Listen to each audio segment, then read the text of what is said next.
guidance, what's allowed with the kind of switching process to go to do a lot of the flushing. We have a lot of data in this flush, a lot of water, and water is wasted. So if we can memorize it, I would say do it. Maybe we can loop them. Yep. Excellent, excellent. How are you, sir? Pretty good. How are you doing?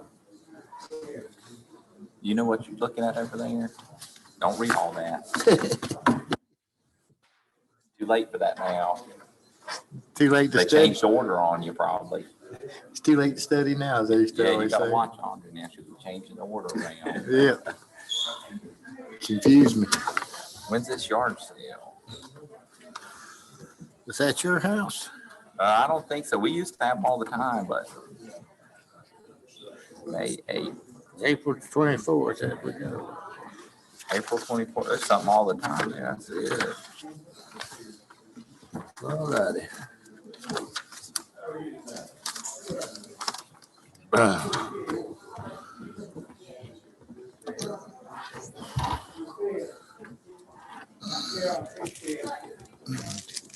Miss Lykes, you ready?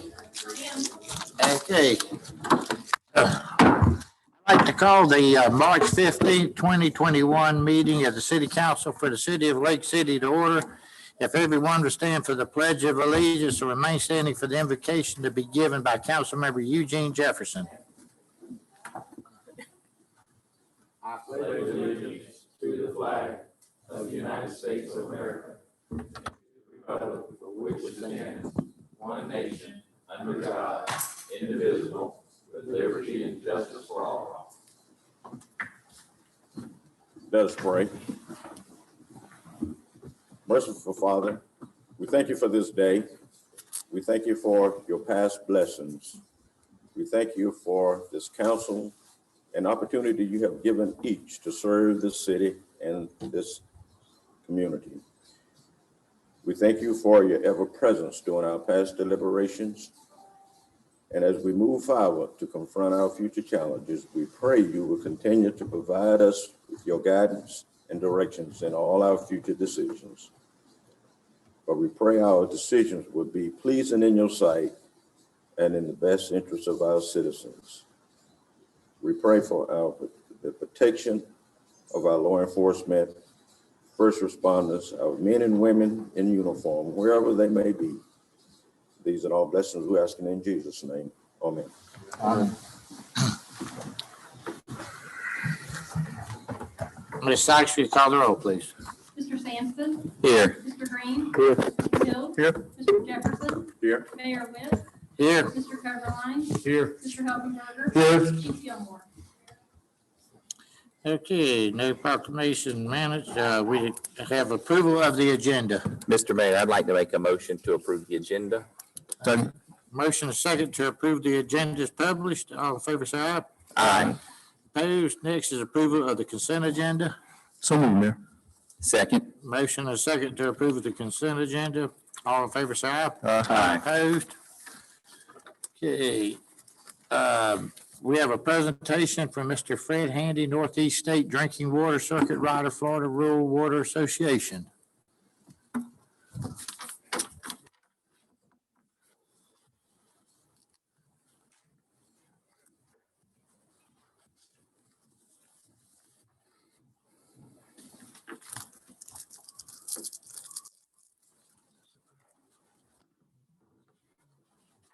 Good evening. I really don't have a presentation prepared for you. I came to talk about the situation with the drinking water system. The fact that water management has reduced the ability or the consumptive use for the city of Lake City and what they have suggested be done about it and ways the city can go about making some changes to the treatment plant and helping water management achieve their goals of reduced usage. So that's what I'm here to do. Okay.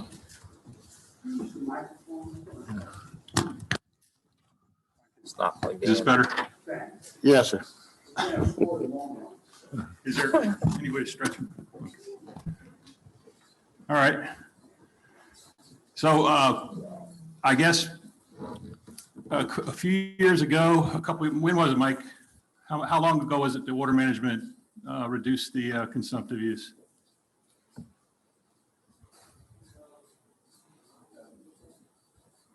2010? 2009, 2010. It greatly reduced the ability of the city to grow, because what happened, at least in terms of utility, they reduced your consumptive use capabilities and limited, put the pressure on your water system in their ability to provide water within that permitted amount, the allocated amount. In other words, if you were to add a large customer or a bunch of large customers, you would exceed the amount of consumptive use, and water management would penalize you for that. So recently, water management asked my organization, which is Florida Rural Water Association, to do a water audit on your water system, because they felt like you were using too much water.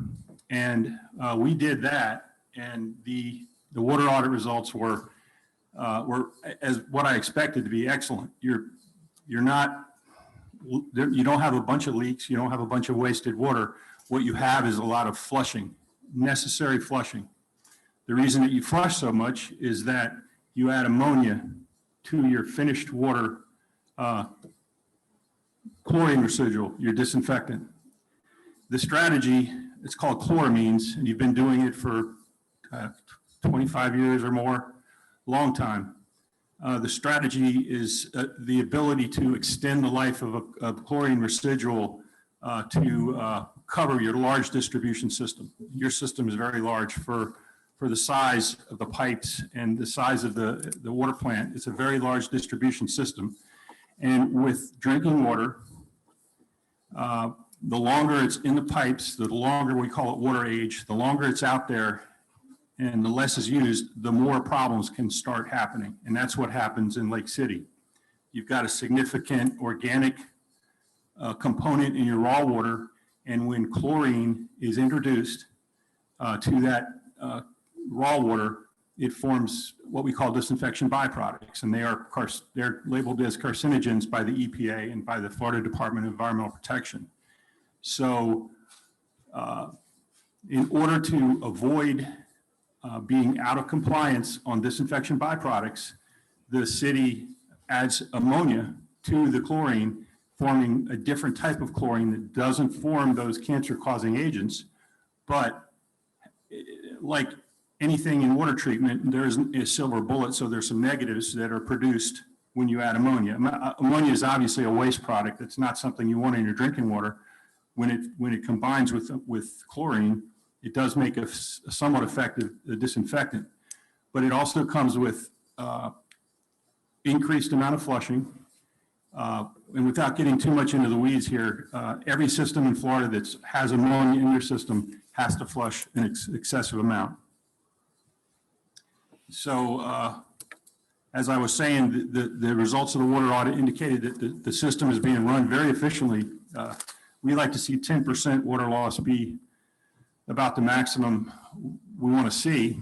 AWWA, the American Water Works Association, recommends that's a target to hit. Your system was at 2%, and no matter what we did, no matter what numbers we used in terms of what we were getting from the city, they all seem to add up to about 2%, which is really great. But we also knew that you were flushing, you were accounting for that water by running it through meters, but you were flushing a lot, which is absolutely necessary for any system with ammonia, and especially a system like this that is very large, very wide distribution area. And there are certain areas of your distribution system where there's hardly any water usage at all, relatively speaking. So you're almost flushing more than you're using out in your remote areas of dead end lines way out in the county. So the next thing to look at as far as water management is concerned is, because they're pitching you on the consumptive use, is how are we going to get them to stop flushing so much? And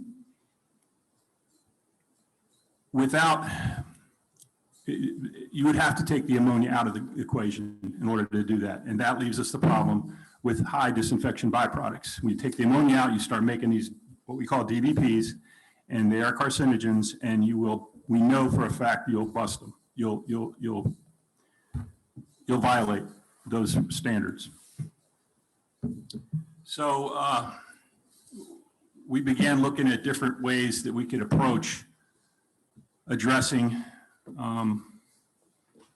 the treatment techniques, because you've got a state-of-the-art facility, ozone facility, and it's hard to imagine that it wouldn't be adequate. But again, the extreme size or geographic area combined with the low water use and the extent of that area puts a lot of stress on any distribution system. And we know if the ammonia is taken offline, we're not going to be able to be in compliance. So one of the things that we looked at or thought about was adding hydrogen peroxide at your water treatment plant prior to the treatment, and certainly prior to the addition of disinfectant, which is chlorine. It's been done in several places. The cities that come to mind that I've worked with closely are High Springs, Perry, and then Palatka is looking to come online.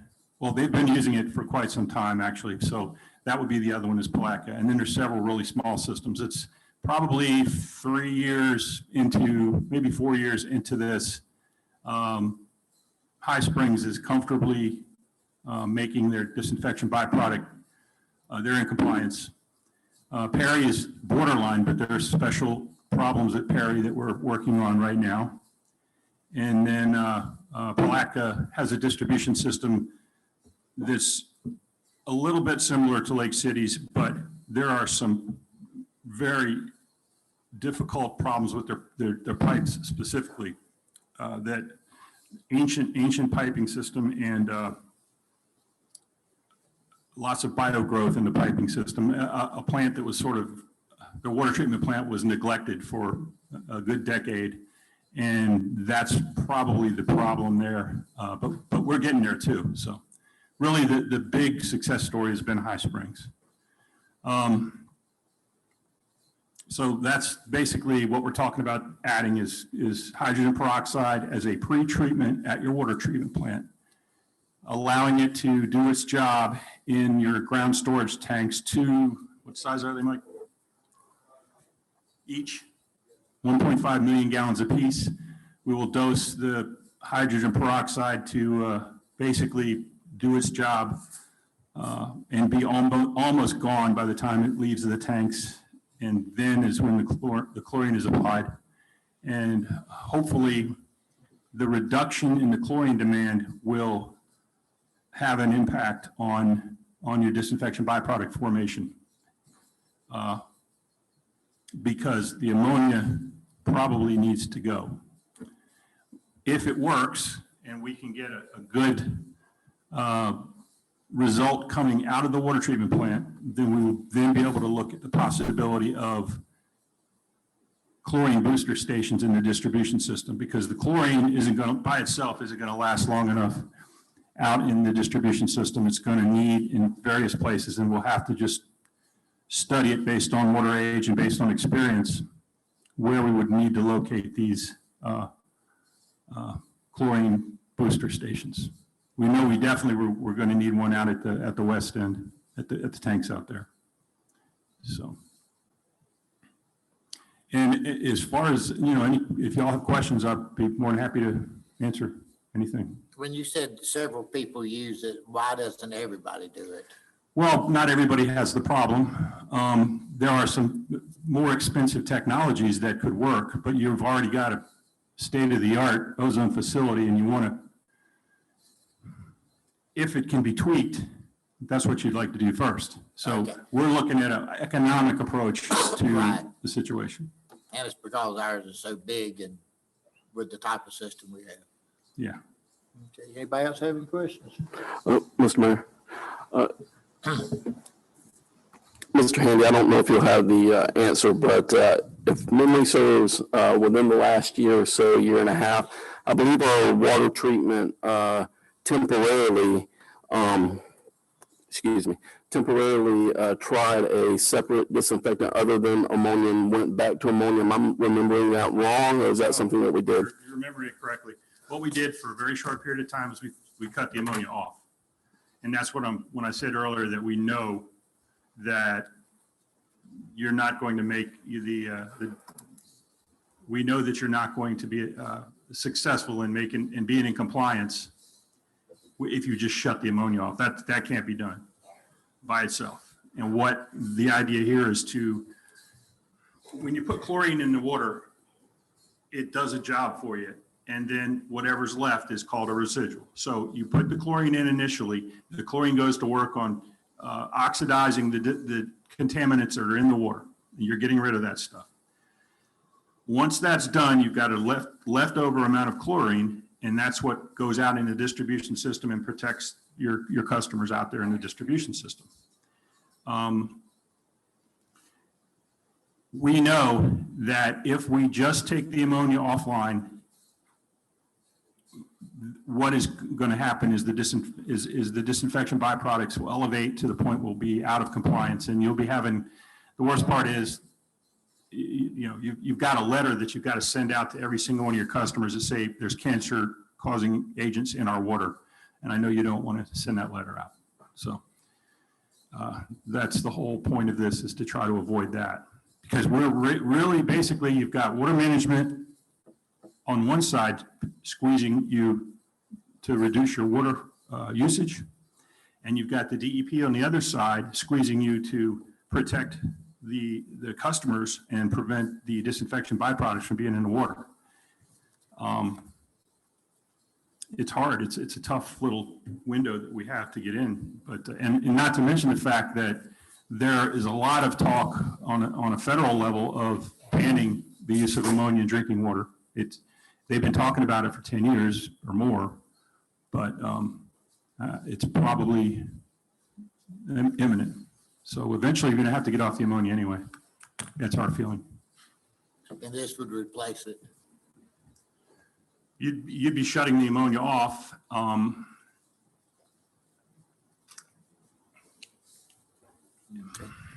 I can't say that I can guarantee that this will work, but what's happening here is you're going to be shutting off a chemical and adding another chemical is probably cost-wise going to be break even.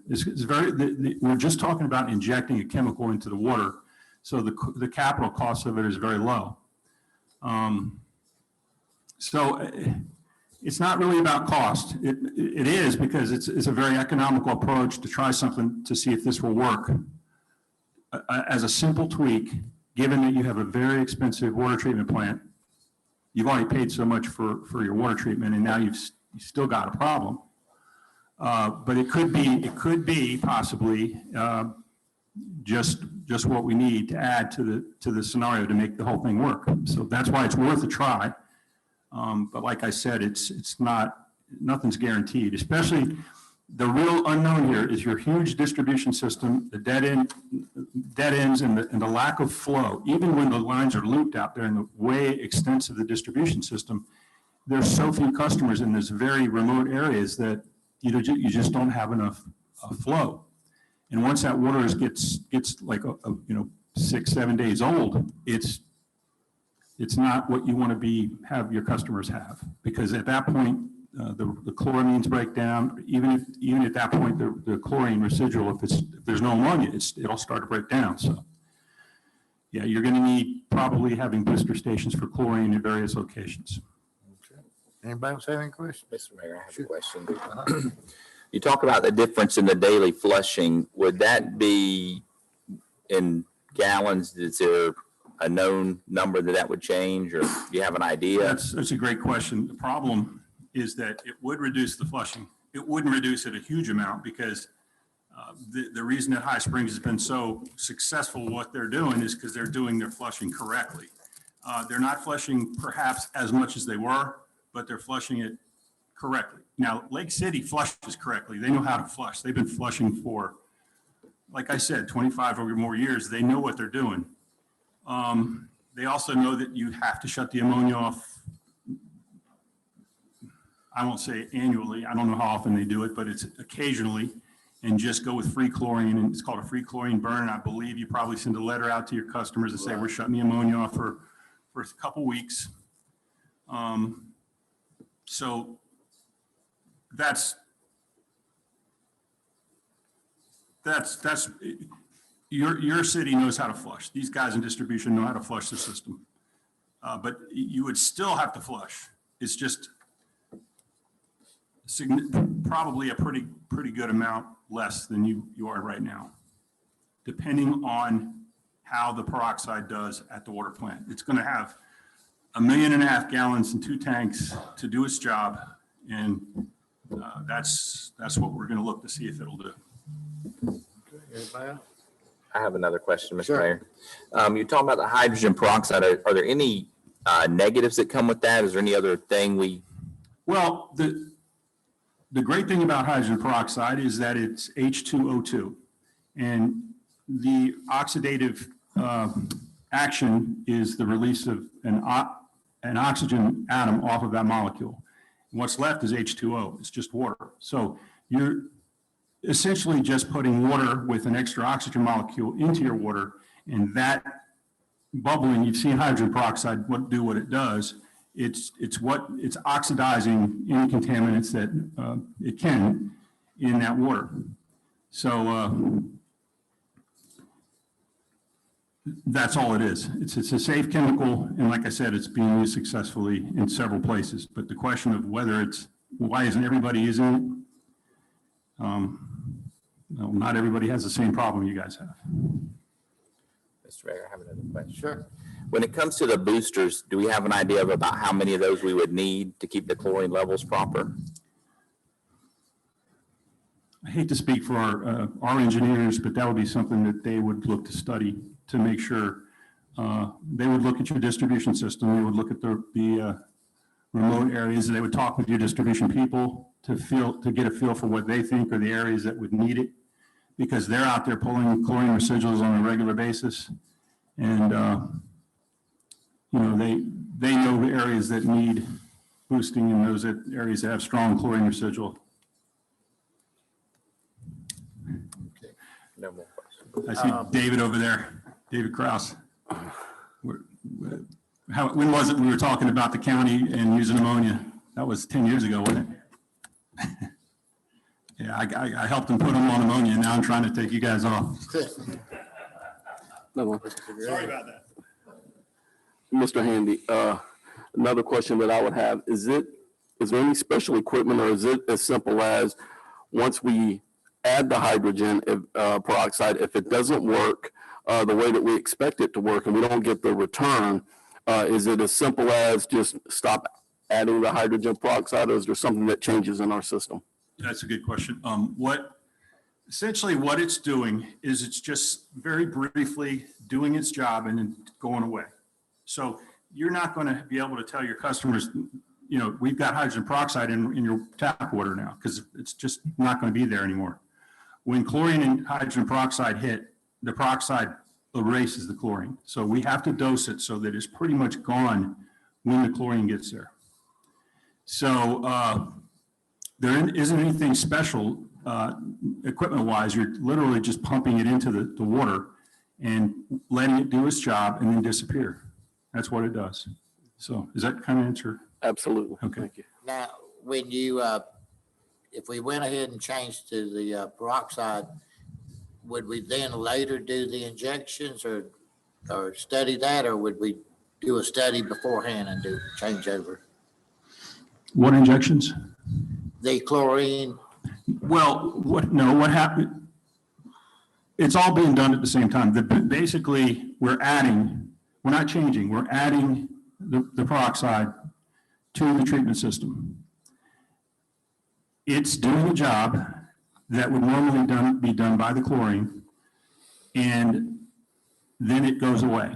Then you put the chlorine in, which you've always been doing anyway, and it starts doing its job. And we take away the ammonia, and that conceivably, hopefully, will give us the ability to reduce the amount of flushing we're doing in the distribution system. Okay. That's all I have. Anybody else? All right. Good. Thank you. Yes, sir. Mr. Heffernan, do you need any action on that or just information? We can bring that to the committee then and To the take utility it from there. Okay. Mr. Green? Yes, sir, that'd be fine. All right, next is persons wishing to address council, and I only have two so far. Mr. Ford, did you want to address that one item, or do you want to speak now? To get to that one, the resolution you want to talk on? Okay. That'll be fine. Ms. Linda Andrews? I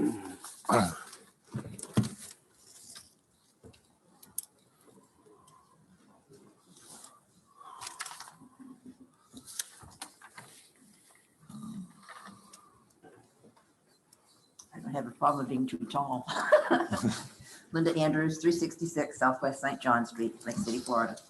I've talked to you before about chickens, and I used to have them, and then you outlawed them. Well, I went down to the courthouse, and Audrey was nice enough to print me out this ordinance 2003-984. And I read it over, took it home, and found out that there were some things in here that I didn't know, like a person's property can be no closer than 10 feet to any apartment house, residential condominium, residential house, or building where they have a dog house, a pen, or a kennel. So that separates the chickens from the neighbors right here in the ordinance. It's a very well-written ordinance. But it also has in here the exemption for a Vietnamese pot-bellied pig, which John Robinson, who was a city councilman, had at that time. I would like to amend this ordinance to put in 1 chicken per 50 square feet of enclosed area so that people can have chickens back in the city of Lake City. And you might want to put a limit on the number of chickens, but 50 square feet is a good amount for the chickens to be roaming around. And there are benefits to having chickens. Number one, you get your own fresh eggs that you can share with your family and your neighbors. Number two is the chickens eat bugs, seeds, weeds, and they keep the yard very neat with their pecking and scratching. They also eat leftovers that you don't want, that won't go to the landfill, like apple cores, carrot peelings, stale bread, cantaloupe seeds. I ended up buying vegetables and fruit so I could feed my chickens treats. They're easy to take care of. Chickens pretty much take care of themselves. And you've heard the expression chicken feed. That's what doesn't cost very much to feed a chicken. All you need is a food dispenser and a water dispenser and a coop and a nest box for them to lay their eggs in. And it also opens up an area for the kids who are city kids to be in Future Farmers of America, because they can raise a chicken and show it at the Columbia County Fair. And there are a lot of pretty chickens, and I really would like to see this ordinance amended so that we can have 1 chicken per 50 square feet of enclosed area, and describe a chicken as being a female poultry. No roosters, no peacocks, no geese, no loud fowl. And if you want to put a limited number of chickens in the ordinance, say 5 per household, that would be fine too. But that's my proposal, and I would like you to look into it. And I'm sure Audrey would be perfectly happy to give you a copy of this 2003-984. Thank you so much. Thank you. Mr. Mayor, Yes. Ms. Andrews, again, I'm going on my memory, so I may be wrong, but I thought that at one point I had read part of an ordinance that exempted a number of chickens for as pets. And I don't know if Ms. Andrews has seen that when she was doing her research or not, but it seems like I remember something as a chicken as a pet in one of our ordinances. Ms. Andrews, did I you, didn't read it in this. in that particular I one? guess we need to just look into it, and everybody, if Ms. Sark would get us a copy of that, and put it in our And box. it may be with the requirement for the dogs or whatever, but I do remember something about that. We'll check into it and find out what we need to do. Good. And I've got my fence work going so I can get my chickens back. Thank you. Okay, I don't have anybody else signed up. Mandy, is he? I think Mr. Bowden is on the line. Okay, Mr. Bowden.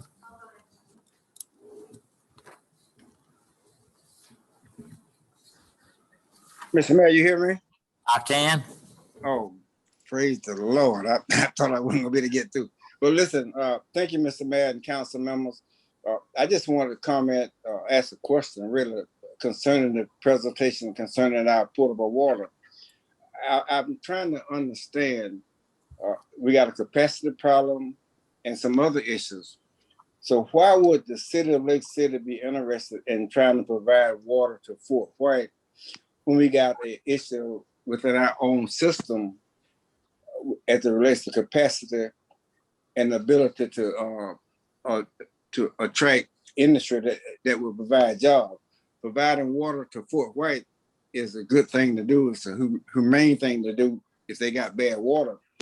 But I understand the rationale for trying to provide potable water for Fort White when I just heard a presentation from a gentleman who said that the water management district would not approve a permit that you would need, and that we got a capacity problem.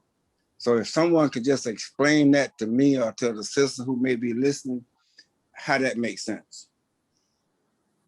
Okay. I don't think it's been brought up to council yet, or even to the utility committee. I know it's been discussed some in public, but I'm not aware of the specifics of it. What you mean? Specifics of what? Of what anybody was proposing. Well, the newspaper indicated that the city of Lake City was interested in providing water to the city of Fort White. You not aware of that? Yes, yeah, I was aware that there was a discussion, but I'm not aware that there's been any discussion of dollars, cents, and what we were, or was even being proposed. I haven't discussed it with anybody. Well, Mr. Mayor, you know, I'm not going to belong to time, but it just seems to me that what I was asking is,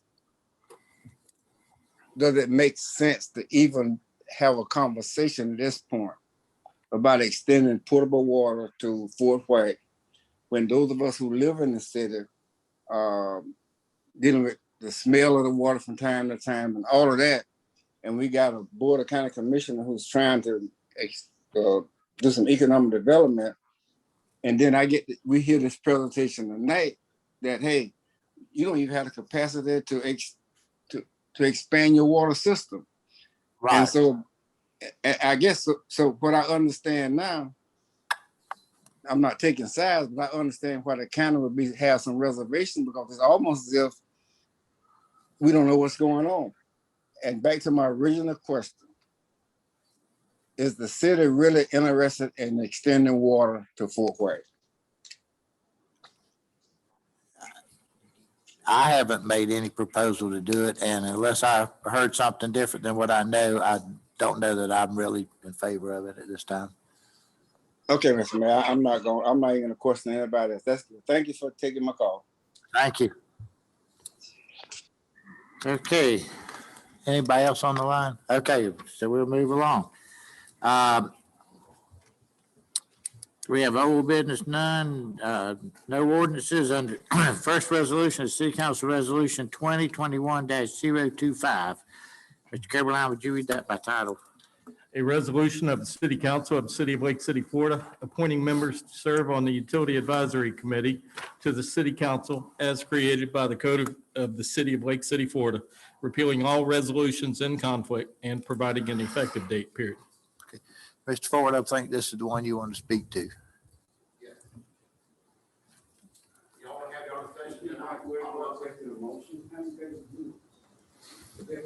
I go ahead.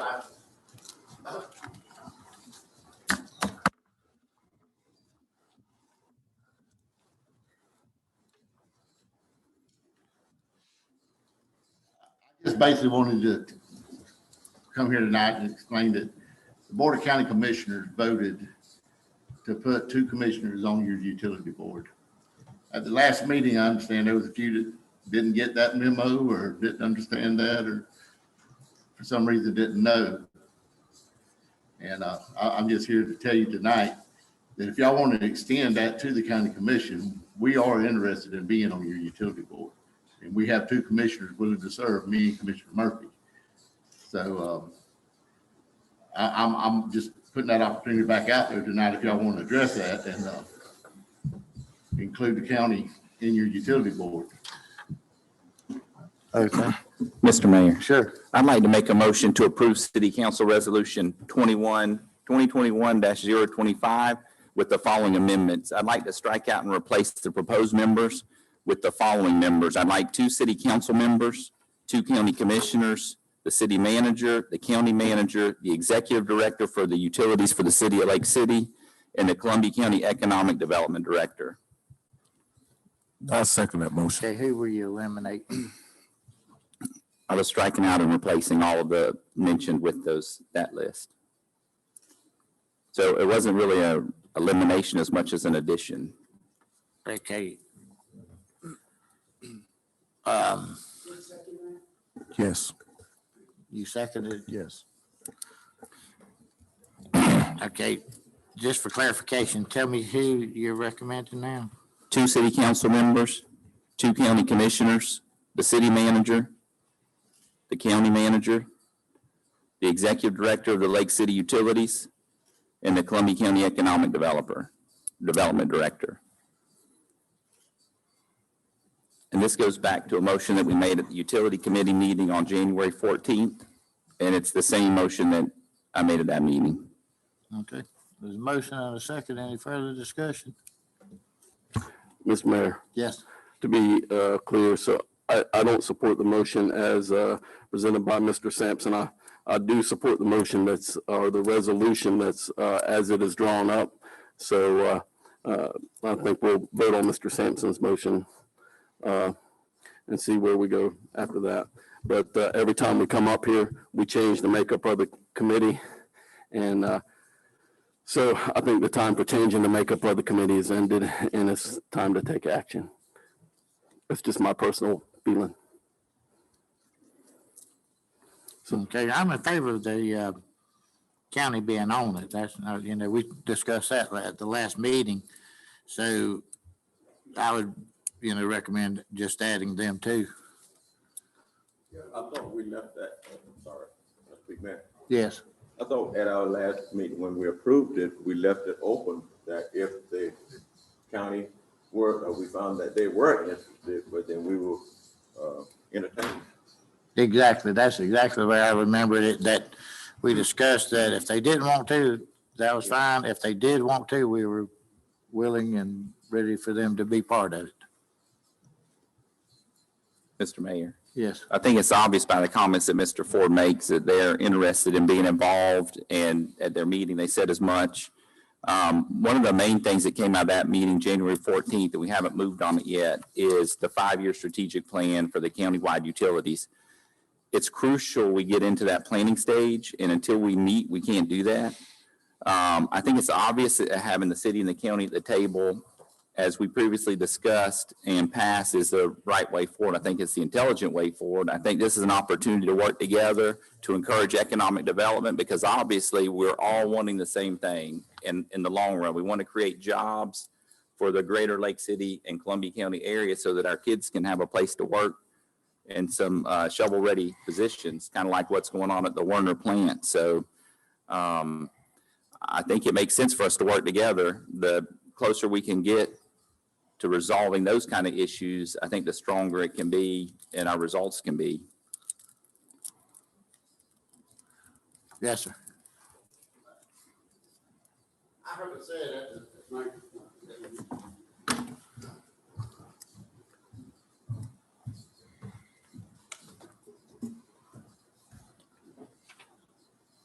I heard it said at the last meeting, and I don't know who made the comment, I was listening to it, that you were elected to represent the city of Lake City.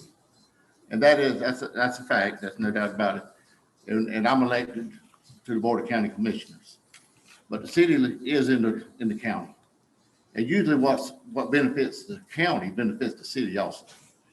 So, you know, I think it would be beneficial for us to be on a board with the city on the utilities. That way we're in the same room talking. Stuff like that happened at the last meeting where y'all didn't even know the county commissioner voted to put two members on the board. You know, wouldn't happen maybe at that, if we were in the same meeting and we met regularly for utilities.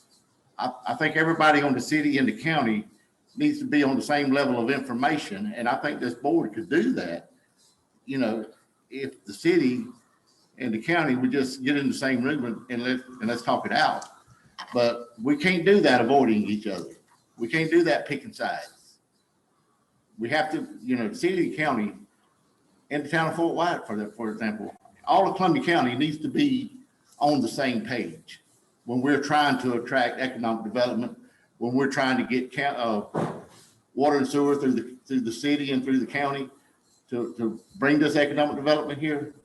And I think advisory committee with the utilities is a very important role in us all being on the same page, trying to attract economic development and jobs to this county and to this city. So I urge y'all, let's get together. Okay. And let's get on the same page and let's form this utility committee that everybody's represented, and let's work for a better future for Columbia County and City of Lake City, and put these petty differences aside. Okay, anybody else? All right, Ms. Sarks, will you call the roll? Mr. Sampson, Yes. Mr. Hill, Yes. Mr. Jefferson, Yes. Mr. Green, No. Mayor Whit. Yes. Okay, next is City Council Resolution 2021-027. Mr. Carboline, would you read that by title? A resolution of the City Council of the City of Lake City, Florida, appointing members to serve on the Community Redevelopment Advisory Committee, repealing all resolutions in conflict, and providing an effective date, period. Is there a motion of City Council Resolution 2021-027? Mr. Mayor, I move to approve resolution number 2021-027. Second. Been a motion and a second. Any discussion? Ms. Sykes, will you call the roll? Mr. Jefferson. Yes. Mr. Hill. Yes. Mr. Green, Yes. Mr. Sampson, Yes. Mayor Whit. Yes. Okay, next is City Council Resolution number 2021-039. Mr. Carboline, would you read that by title? A resolution of the City Council of the City of Lake City, Florida, authorizing the city by and through the Lake City Police Department to enter into a memorandum of understanding with the Department of Children and Families for future criminal investigations, period. Is there a motion of the City Council Resolution 2021-039? Mr. Mayor, I'd like to make a motion to approve City Council Resolution 2021-039. Second. Been a motion and a second. Any discussion by council? Ms. Sykes, will you call the roll? Mr. Sampson, Yes. Mr. Jefferson, Yes. Mr. Hill, Yes. Mr. Green, Yes. Mayor Whit. Yes. Next is City Council Resolution 2021-040. Mr. Carboline, would you read that by title? A resolution of the City Council of the City of Lake City, Florida, ratifying the mayor's extension of the state of emergency arising from the COVID-19 public health emergency, period. Is there a motion of the City Council Resolution number 2021-040? Mr. Mayor, I move to approve resolution number 2021-040. Second. Been a motion and a second. Any discussion? Ms. Sykes, will you call the roll? Mr. Jefferson. Yes. Mr. Sampson. Yes. Mr. Hill. Yes. Mr. Green. Yes. Mayor Whit. Yes. Next is City Council Resolution 2021-041. Mr. Carboline, would you read that by title? A resolution of the City Council of the City of Lake City, Florida, authorizing task assignment number 2 to the continuing contract with Muir Engineering LLC, a Florida limited liability company, for the replacement and extension of water mains serving the Columbia High School at a cost not to exceed $8,100.00, period. Is there a motion that City Council Resolution number 2021-041? Mr. Mayor, I move for the approval of resolution number 2021-041. Second. Been a motion and a second. Any discussion by council? Ms. Sykes, you call the roll. Mr. Jefferson? Yes. Mr. Sampson? Yes. Mr. Hill? Yes. Mr. Green? Yes. Mayor Witten? Yes. Next, City Council Resolution 2021-042. Mr. Carline, would you read that by title? A resolution of City Council of City of Lake City, Florida, authorizing the acceptance of a grant award in amount of up to $322,000.00 from the State of Florida Department of Environmental Protection for the reimbursement of allowable costs associated with the removal of sand and grit from the St. Margaret's wastewater treatment facility, period. Is there a motion that City Council Resolution 2021-042? Mr. Mayor, I make a motion to approve City Council Resolution number 2021-042. Second. Been a motion and a second. Any discussion? Ms. Sykes, will you call the roll? Mr. Sampson? Yes. Mr. Jefferson? Yes. Mr. Hill? Yes. Mr. Green? Yes. Mayor Witten? Yes. Next is City Council Resolution 2021-043. Mr. Carline, would you read that one?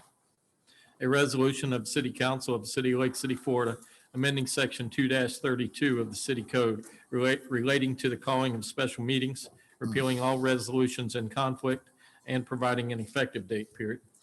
Is there a motion that City Council Resolution number 2021-043? Mr. Mayor, I'd like to make a motion to approve City Council Resolution number 2021-043. Second.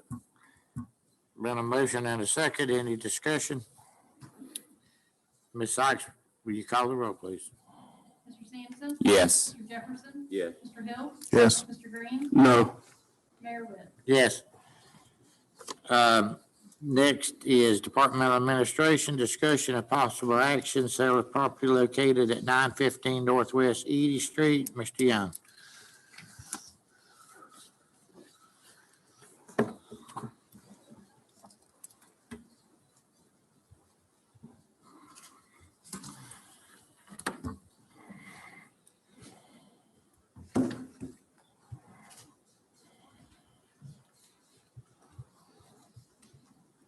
Yes, sir. We put a report to council to y'all. You passed an ordinance or resolution 2020-122, but it didn't give us any clear direction which option y'all would like us to go with.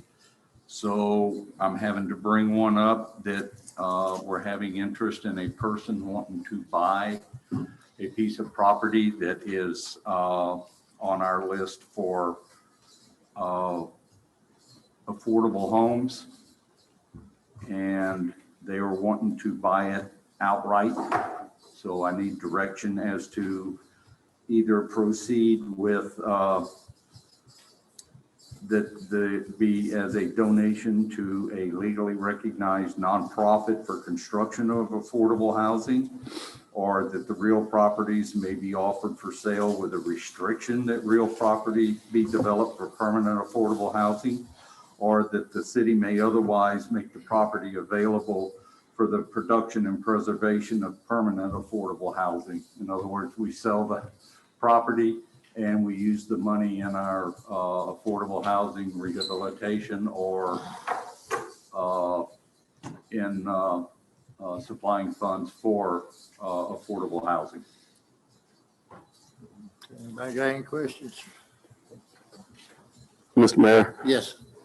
I know for me, when I read over this, one of the concerns that I have, I don't think we need to, we have several properties that, you know, we've all seen several times.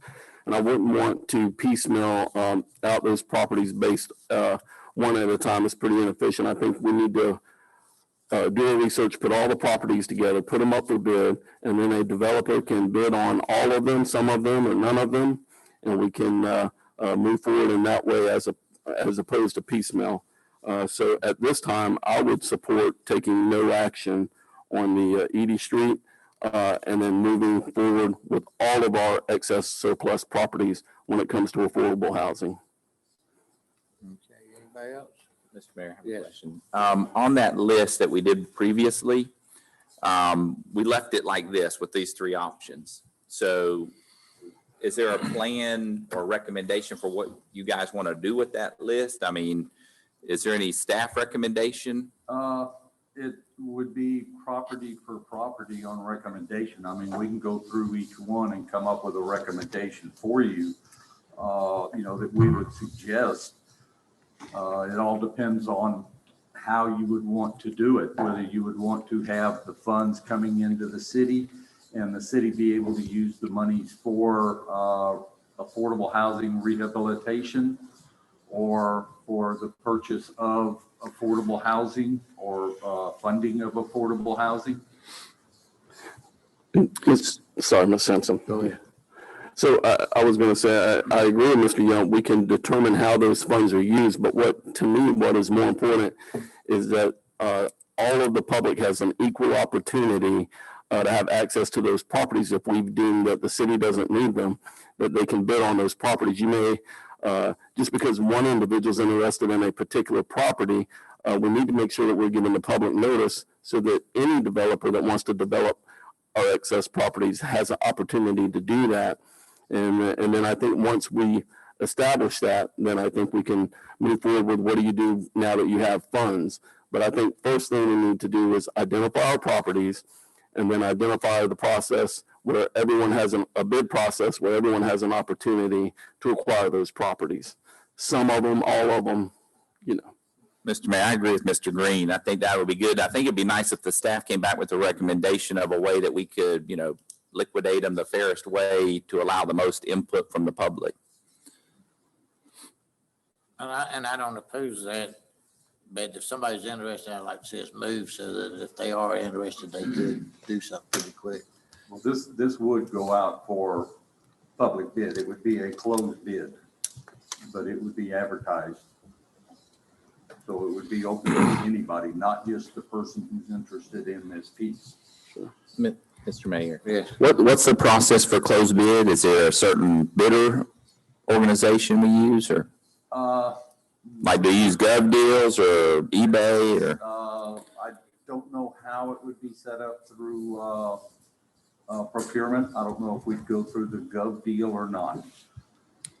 They sell real estate through Gov Deal. I mean, one of the real question is how can we be most equitable to give the most people the opportunity to purchase it? So whether that's a public auction at the courthouse or whatever we need to do to make it the fair. So if you guys come back with a plan on that, I think that would be the best. But I mean, timely, if we could do it by like next meeting would be great. Yeah, we'll come back with the recommendation next meeting, and we want to also have it available to all our local people.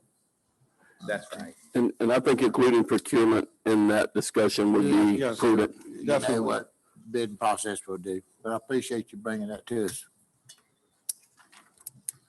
Okay, second item is discussion possible action, Experimental Aircraft Association B-17 tour host, Mr. Brad Bird.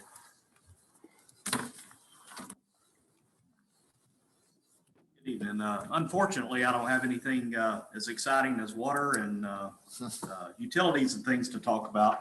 But about 2 weeks ago, the airport was contacted by the local Experimental Aircraft Association, the EAA, which is comprised locally mainly of residents over at the Cannon Creek Airport, which is a good friend of the Lake City Gateway Airport. They are playing host to the B-17 bomber, which is a heavy bomber, first built back in the early 30s. This particular aircraft that they're wanting to host and use Lake City Gateway Airport as the platform for the rides and the static display. Actually never saw any wartime flights, but it is just a great vintage aircraft. The local EAA chapter is supplying volunteers to staff the display, sell the tickets. Most of their ticket sales will be online. We won't be involved in that whatsoever. Our main goal is making sure everything's safe as far as the airport environment with the FBO and the ramp and fueling the aircraft. That'll be a big plus for us with the avgas sales. This aircraft has 4 big rotor radio engines, so it's a big deal. But only thing we're waiting on now is a certificate of insurance with the city of Lake City listed as additionally insured. We checked Mr. Young. There's no other permits needed since it's a one-time event. It's not just a one-time event. The EAA is a non-for-profit, and all of their proceeds from the sales for the flights are going to go to the maintenance and restoration, future restoration of this aircraft. So I was just wanted to give you a little tidbit about what's going on at your airport. So many times things happen and you don't know what's going on. And this is just one of the things in the near future that we've got that really wouldn't benefit local people as much as it is the EAA group. They're already advertising on several news outlets, News4Jax, things of that nature. And from what I understand, everything's pretty well booking up pretty quickly. Would this interfere with our regular operation? Will not interfere. We're going to keep that in a separate area. There will be quite a few people flying in from other areas that are involved with this, number one, and people that have already signed up to take a flight. We've had several calls already, making sure we were going to have ample fuel and parking space and things of that nature. So we're expecting an arrival sometime between the 22nd and 24th. There is a media day planned for the Thursday, the 25th. I'm not sure if Tony and Stu will get a ride on the B-17. I'll coordinate with the local EAA guys at Cannon Creek and see what they can offer. So, They might want a parachute. Mayor, I'd like to ask the council if they would just vote to support this so that we make sure our insurance and everything is covered in case we need it. Okay, got a motion? So moved, Mr. Mayor. Second. Motion and a second, any discussion? I think it's a good thing for the community, bring. Mr. Mayor, I do have one thing. Mr. Byrd, now, the airport's pretty important. That's that's a huge opportunity for the city to make revenue. Don't think you're getting overlooked out there. It's a great asset to the city to have you guys out there. We appreciate that. We do. All right, Ms. Sykes, will you call the roll, please? Mr. Green? Yes. Mr. Sampson? Yes. Mr. Jefferson? Yes. Mr. Hill? Yes. Mayor Webb? Yes. Okay, that's all I have. Comments of council? Mr. Mayor. Yes. Mr. Mayor, I think it's important, listening tonight to Mr. Ford and the rest of the council and the vote that we've taken. I think it's probably prudent that I resign as the chairman of the utility committee. I think that I probably don't share the vision that the city council shares. And it's important to me that the council has somebody on the utility committee who shares their vision moving forward. And so I probably am not the person to chair that or be on that committee. So I would request to be removed from the utility advisory committee. Okay.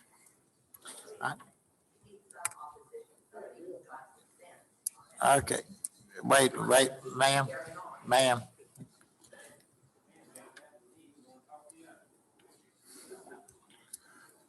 Okay, anybody else on council?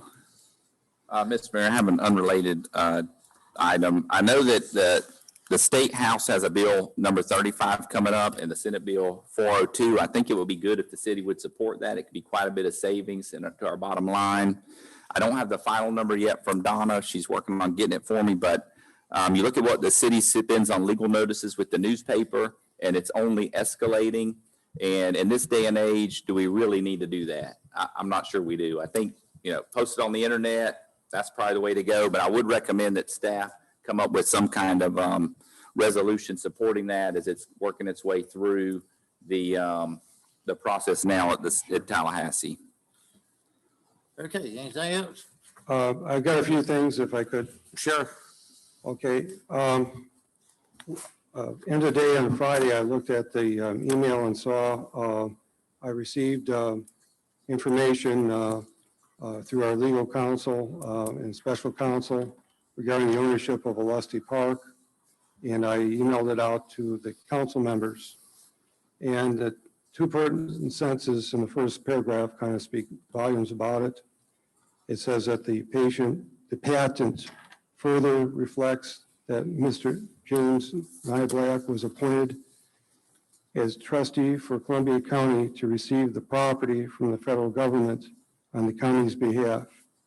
The documentation reviewed and provided herein clearly demonstrates that a Lusty Park is and has been owned by Columbia County. And it further goes on that the, while it's listed as the city's owner in the property appraiser's office, there is no possession of any documents that would suggest the city owns the park, nor any records that would oppose this patent deed that describes above the chain of title that followed. So this is an opinion based on a survey and extensive other research that the Lusty Park is owned by Columbia County.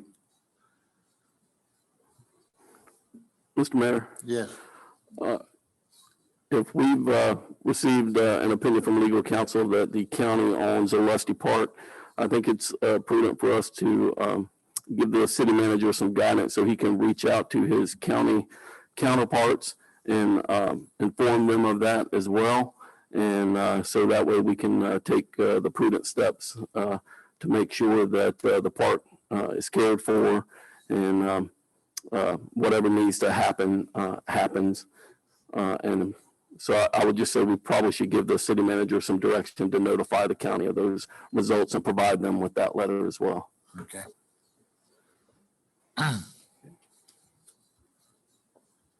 Was that a motion? That they send a copy of that? Yes, I would make a motion that the city manager send a copy of the letter to the county and notify them of their ownership of the park.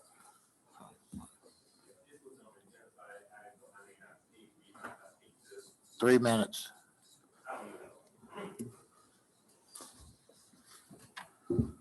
Thank you, Mr. Mayor. Sylvester Warren, 832 Richardson Terrace. This was an issue that I originally emailed and got going. This is a initiative that Councilman Green took the horns and really laid very strongly to undo some things that should never be taking place in this county as it relates to that monument. And in those discussions, we asked and pretty much begged the county prior to finding out this information, would they quit claim the deed over to us or any interest they had over to us? The words from the county commissioners, because I was at every meeting pertaining to this issue, and I called again after talking with Mr. Green about really trying to get this behind us. And they said, if at any point, and I would pray that they keep their word, be honest, and get this done, at any point that it comes back, that the county owns this property, they will quit claiming it to the city so the city can do their job with removing the monument. That's what the county commissioner said. That's what was said in that meeting. And so I know we have some representation here from the county, and I pray that that's the final verdict, that we hold true to that position that you guys took when county attorney asked y'all to do it a few months prior. And you all said, if it comes back that this is the case, then at that time, you all will quit claiming it to the city. And so please, county, keep your word that you all quit claiming the property to the city. So the city have voted to remove this monument so we can get on with the city work for the best interest for the people of this town, as well as asking the city to do the best thing for utilities for the citizens of this town. Thank you. Mr. Mayor, there's a motion. I'd second that motion. Okay, motion and a second. Any discussion? Comment?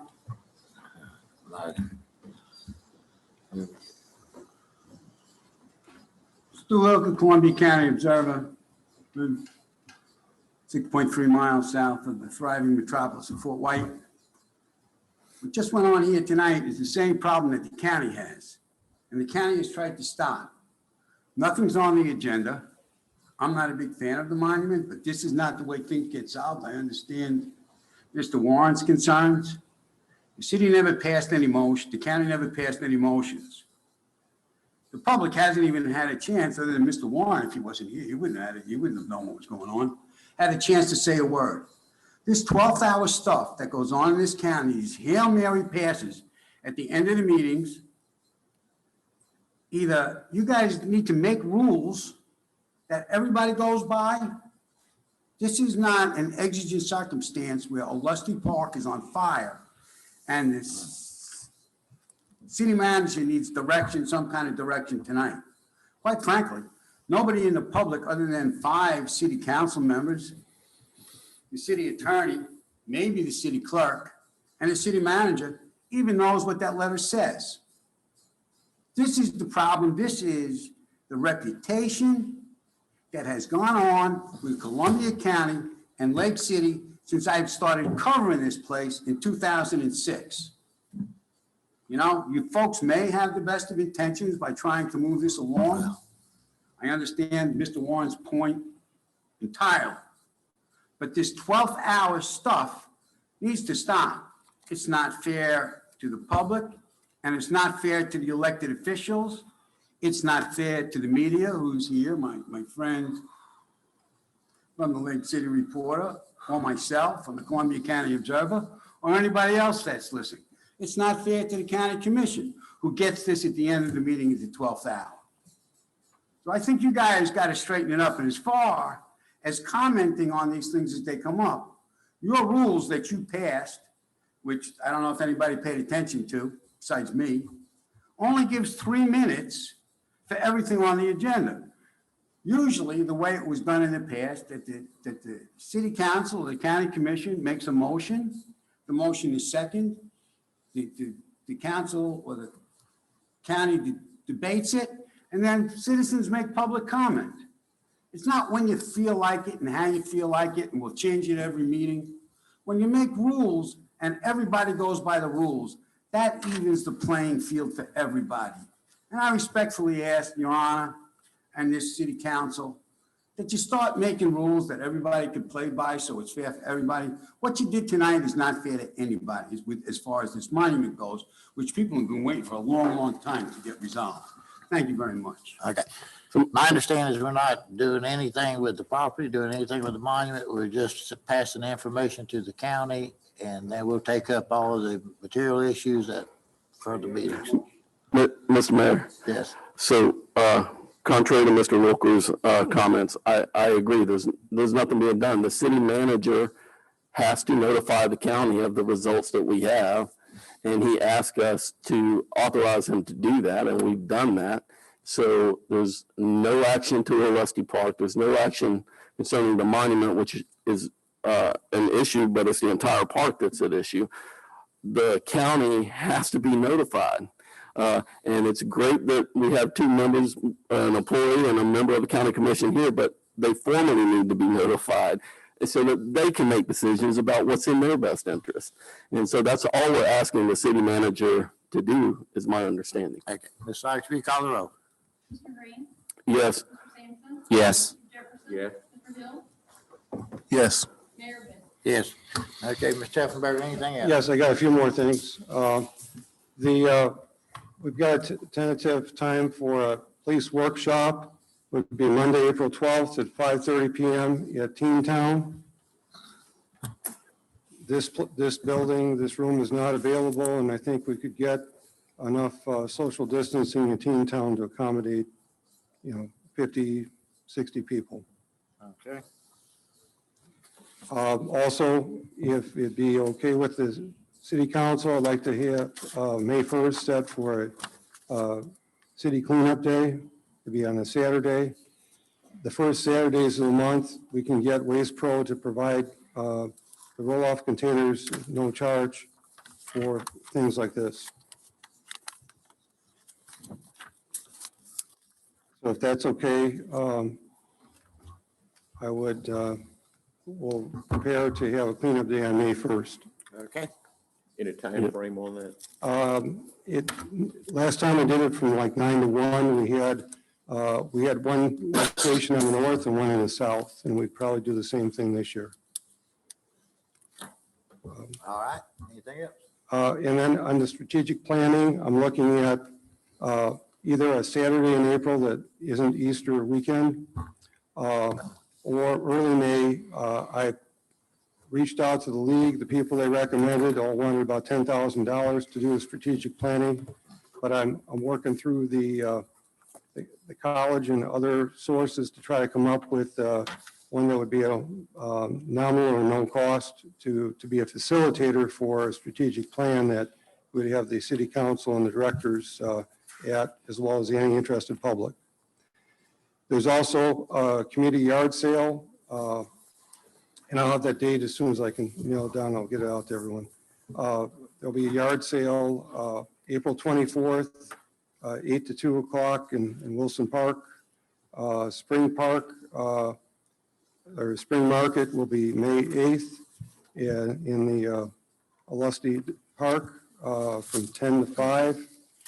And then every second and fourth Saturdays from 9 a.m. to 2 p.m., we're looking at having Growers and Markets Market over in Alusty Park. That's it. Mr. Mayor, I have one more comment. That's okay. I'd like to thank the police department. I did my ride along. It was really eye-opening. I hadn't done it in a number of years. I think I did it when we were in leadership, Mr. Mayor, way back then. But thanks so much. The employees did a good job, and it was interesting.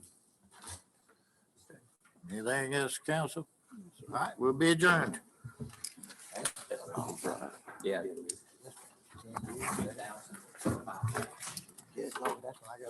You, Audrey, and I think Michelle was in that group too. Like, yeah, Michelle.